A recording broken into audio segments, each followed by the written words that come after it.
Saat kabar visum Loli telah selesai merebak, publik bertanya-tanya terkait detail hasilnya. Pengacara Nikita Mirzani, Fahmi Bahmid menjelaskan hasil visum tak bisa diakses publik.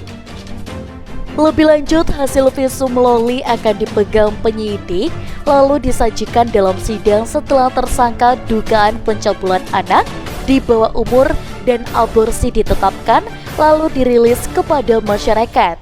Jika benar Fadel Badice menjadi tersangka kasus ini pun, sidang akan digelar tertutup mengingat korbannya anak di bawah umur, yakni Laura Maizani alias Loli, anak dari Nikita Mirzani. Di pengadilan pasti akan terbuka hasil visum Loli. Sayangnya karena ini perkara anak, pasti sidang akan tertutup. Tapi mungkin melalui humas yang ada di sana, Anda bisa tanya setelah proses sidang, apa sih sebetulnya isi visumnya, kata Fahmi Bahmid terkait sidang tertutup kasus Loli. Korban anak terduga pelaku dewasa.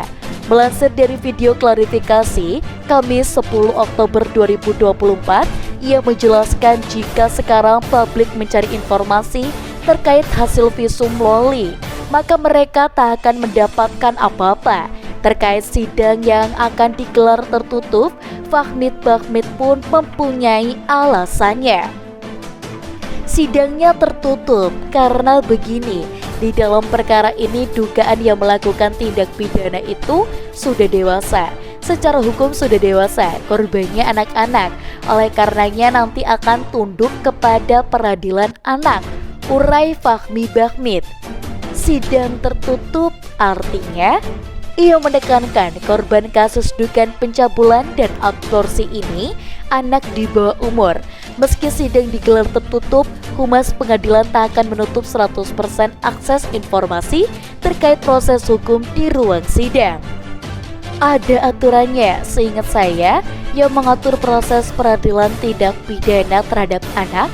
Tertutup itu artinya begini, tertutup untuk publik, jadi tidak bisa kita ikut sidang. Kita bisa masuk, pintunya dibuka, semua orang bisa hadir, bisa mendengarkan. Tidak, imbu Fahmi Bahmid. Sidangnya tertutup, tapi apa yang ada dalam proses sidang mungkin itu jadi kewenangan humas yang ada di pengadilan untuk menyampaikan kepada masyarakat. Pasti yang disampaikan itu intisarinya. Fahmi Bahmid mengakhiri, Nikita Mirzani telah mendengar hasil visum Loli, perlu mengerucut pada kesimpulan tim medis RSCM Jakarta. Mendengar hasilnya, bintang film Nenek Gayung terpukul, emosinya pun meledak. Di situ dia sudah emosi dan bilang, anak saya kok jadi dihancurkan seperti ini?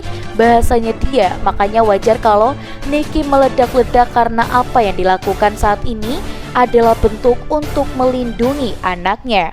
Pungkas Fahmi Bahmid. Dan berikut ini adalah kronologi dari awal hingga pelaporan kepada kepolisian. Yang pertama, kedekatan Loli dan Fadel membuat hubungannya dengan Nikita Mirzani makin buruk. Konflik Nikita dan Loli bermula setelah perceraiannya dengan Antonio Dedola. Saat itu Loli tengah belajar di Inggris, memilih membela mantan ayah tirinya dan memicu konflik dengan Nikita. Setelah pulang ke Indonesia, Loli dan Nikita tak kunjung akur. Hubungan Nikita dengan putri sulungnya malah makin buruk setelah Loli pacaran dengan Fadel yang dikenal sebagai seleb TikTok. Yang kedua, Nikita dan Fadel saling serang di media sosial. Masalah Nikita Mirzani dan Fadel yang tak lain pacar Loli terus memburuk sampai keduanya saling serang di media sosial. Yang ketiga, Nikita Mirzani laporkan Fadel ke polisi. Perseteruan ketiganya memasuki babak puncak saat artis yang akrab disapa Nyai itu melaporkan Fadel ke pihak berwajib. Nikita Mirzani melaporkan Fadel ke Polres Metro Jakarta Selatan. Fadel dilaporkan atas dugaan persetubuhan di bawah umur dengan Loli sebagai korban. Yang keempat, Nikita Mirzani jemput Loli. Kasus Loli menjadi makin heboh setelah Nikita Mirzani memutuskan untuk menjemput Loli di apartemen yang ada di kawasan Bintaro. Saat menjemput Loli, Nikita didampingi pula dengan pihak Polres Metro Jakarta Selatan dan unit pelaksana teknis Pusat Perlindungan Perempuan dan Anak. Yang kelima, Loli dititipkan rumah aman. Setelah dijemput sang ibu, Loli saat ini dititipkan di rumah aman unit pelaksana teknis Pusat Perlindungan Perempuan dan Anak Provinsi DKI Jakarta.